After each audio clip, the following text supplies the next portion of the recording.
Bueno, buenas tardes, chicos. El día de hoy vamos a hablar sobre el modelo socialista chino y el sistema político y económico dentro de este y sobre todo el social.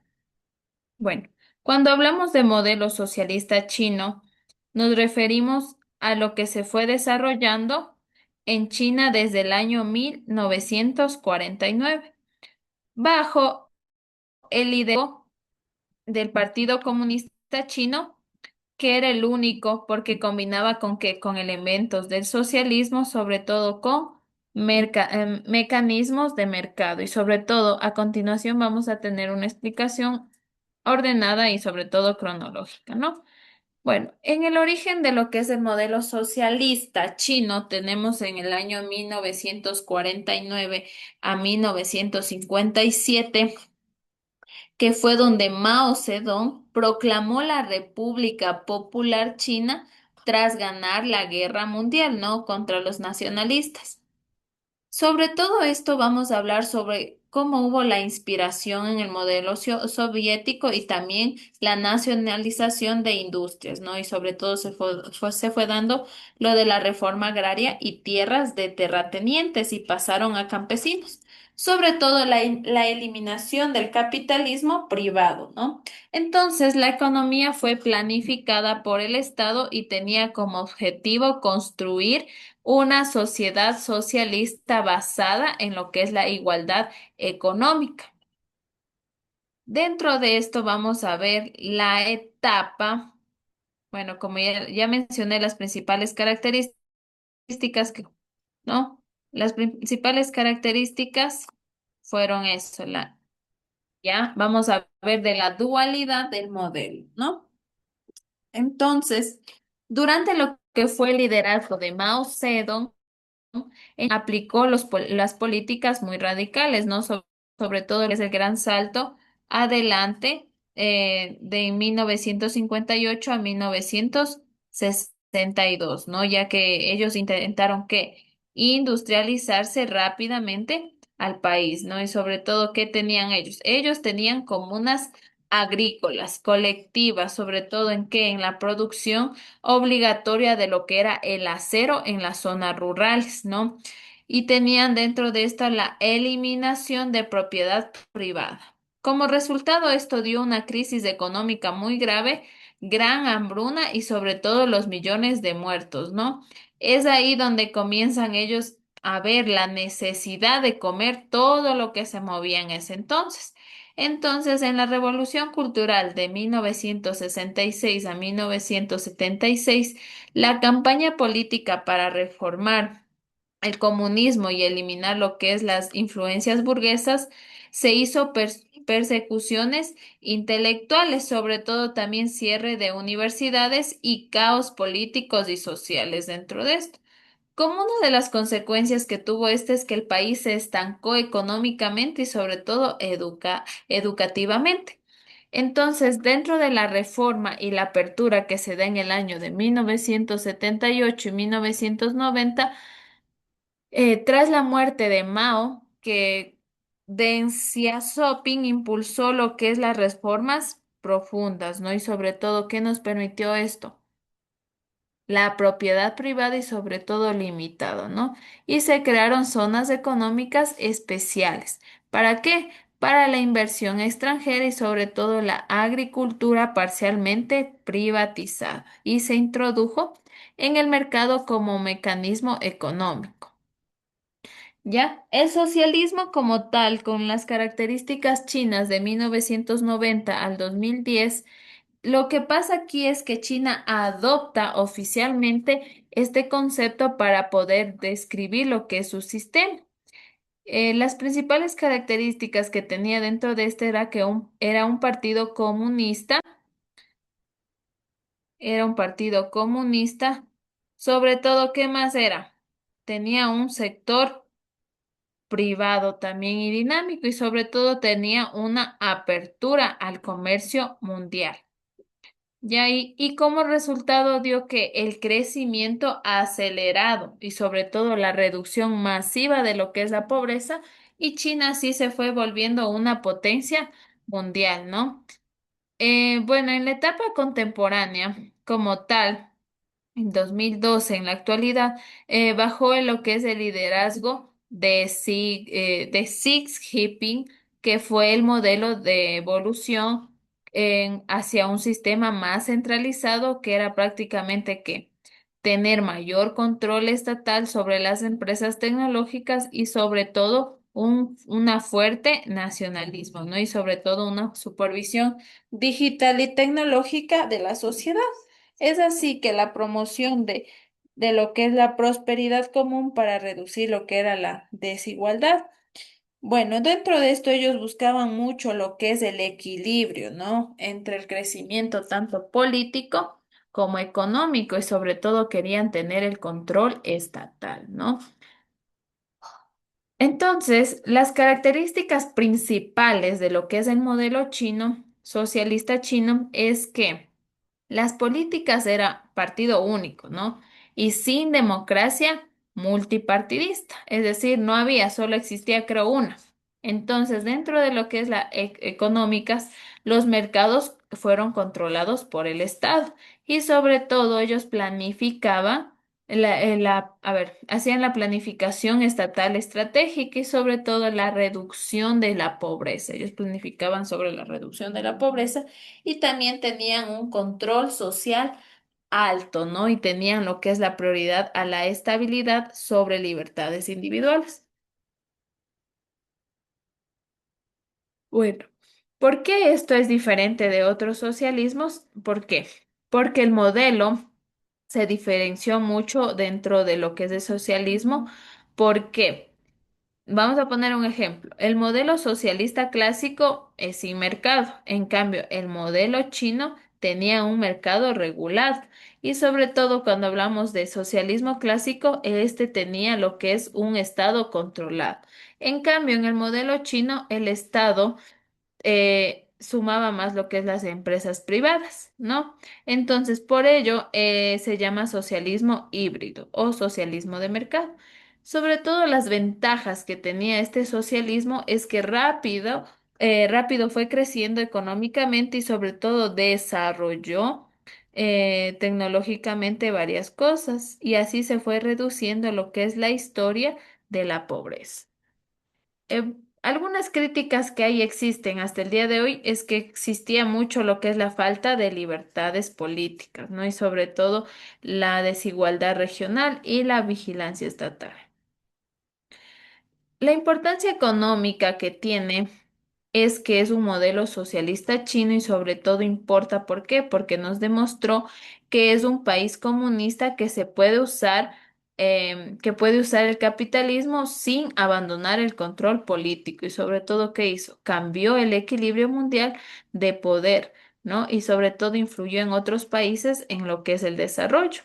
Entonces, cuando nosotros hablemos de lo que es el socialismo chino, no es, no es igual al comunismo tradicional, no, sino es un sistema propio que mezcla lo que es el control político con el socialista, con lo que es economía de mercado, sobre todo para que, para poder lograr el crecimiento económico sin perder el poder del Estado, ¿no? Entonces, eso es, chicos, de lo que hablamos sobre el modelo socialista chino, ¿no?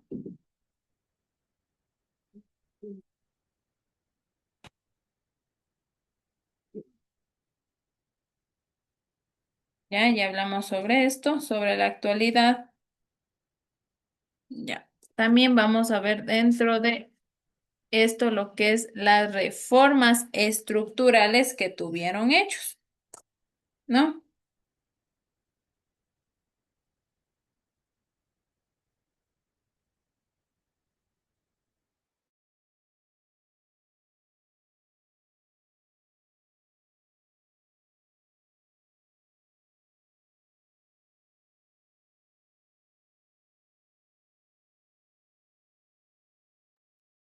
A ver, como les dije, íbamos a hablar sobre las reformas estructurales, ¿no? Bueno, las reformas estructurales son los cambios grandes y sobre todo profundos que se fue haciendo en un país, ¿no? ¿Para qué? Para poder mejorar sobre todo su gobierno y sobre todo lo que es su sociedad, ¿no? Entonces, esto no es arreglos pequeños, ¿no? Sino son transformaciones importantes que van cambiando las reglas del sistema. Es como cuando una casa tiene problemas en la base, ¿no? No basta con pintar, sino hay que arreglar los cimientos, ¿no? Entonces, ¿para qué esto nos sirve? Esto nos sirve sobre todo para poder mejorar la economía, crear empleo, modernizar al país y sobre todo que atraer a la inversión extranjera, ¿no? Que son cosas que bueno, las cosas que se pueden cambiar dentro de estas son algunas cosas. Dentro de estas habla de las leyes económicas, las leyes laborales y el funcionamiento que tiene su estado, ¿no? Por ejemplo, imaginémonos así un país, ¿no? Donde hay poco trabajo, empresas que no invierten, la economía no crece para nada. Entonces, ¿qué hará el gobierno? ¿El gobierno será que puede hacer reformas? Sí, ¿verdad? Él lo que puede hacer es que bajar impuestos a las empresas, permitir inversión extranjera y sobre todo modernizar lo que es nuestra educación, ya que esto puede hacer que la economía mejore con el tiempo, ¿no? Entonces, eso es las reformas estructurales, ¿no? Y aquí también vamos a hablar sobre el socialismo con características chinas.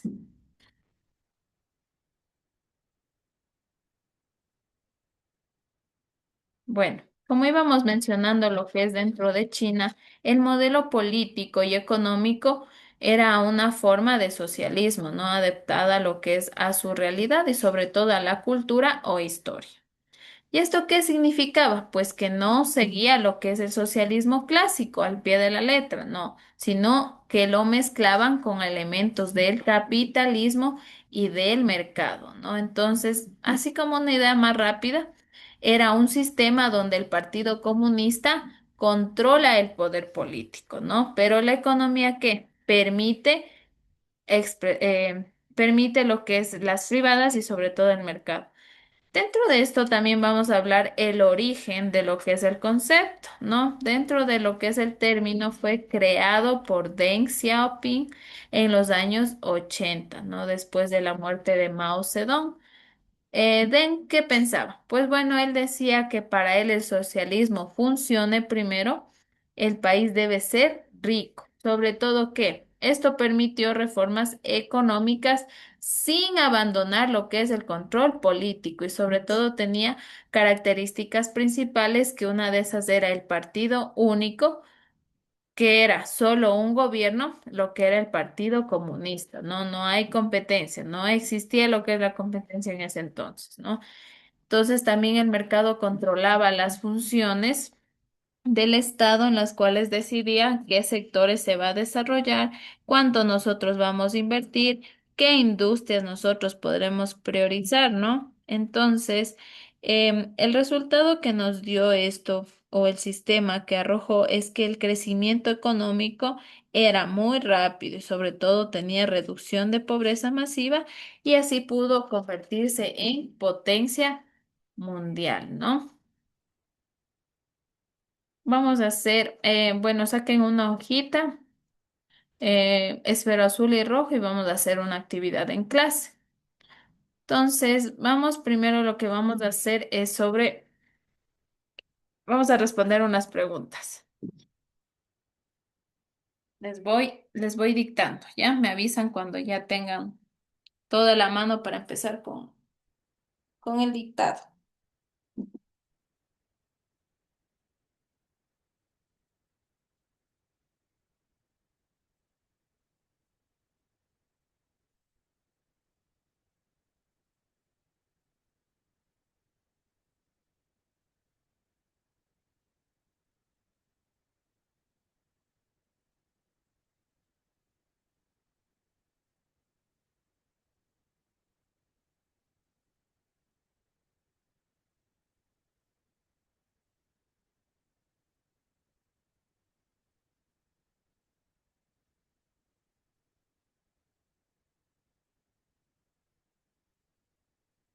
¿Ya? Ya tienen, les voy a empezar a dictar, ¿no? Bueno, como primero vamos a poner qué significa socialismo con características chinas, ¿no?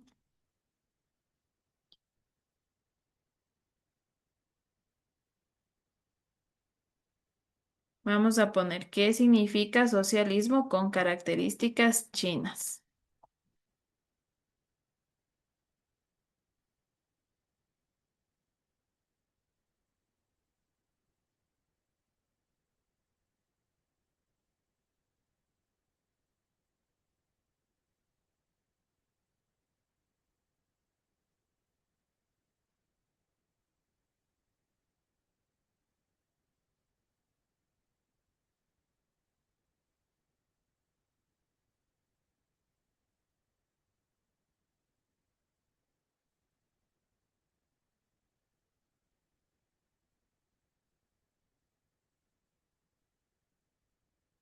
¿Qué significa?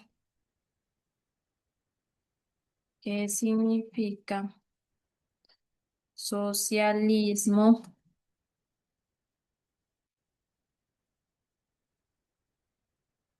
con características chinas?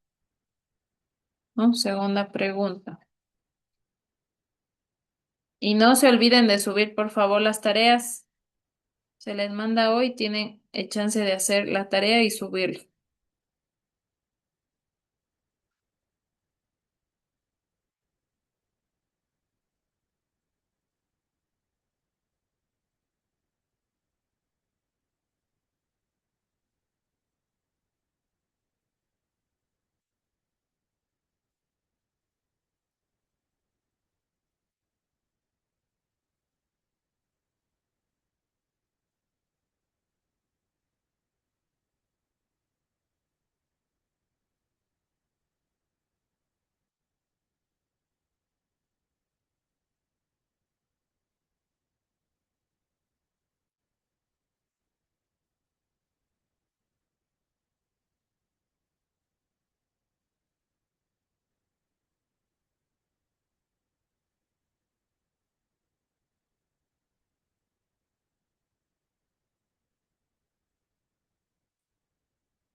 Listo, chicos, esta tarea la tienen que subir, ¿no?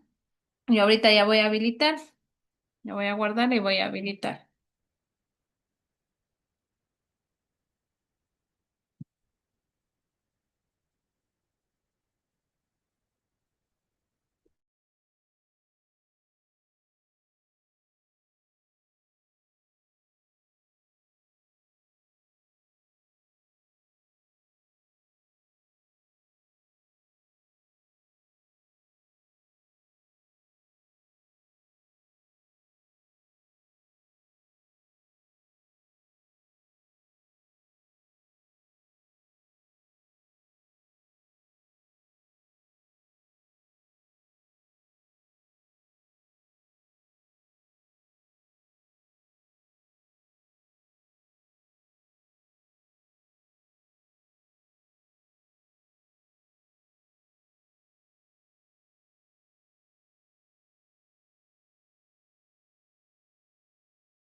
Ya, chicos, subida la tarea. Entonces, ahí ustedes para que suban la tarea en el apartado que ya debieron haber hecho o estar haciendo ahorita, ¿no? Entonces, eso, chicos. Si tienen alguna duda, es el momento ahora para que me pregunten. Yo poder responderles y sobre todo ayudarles en la tarea, por favor.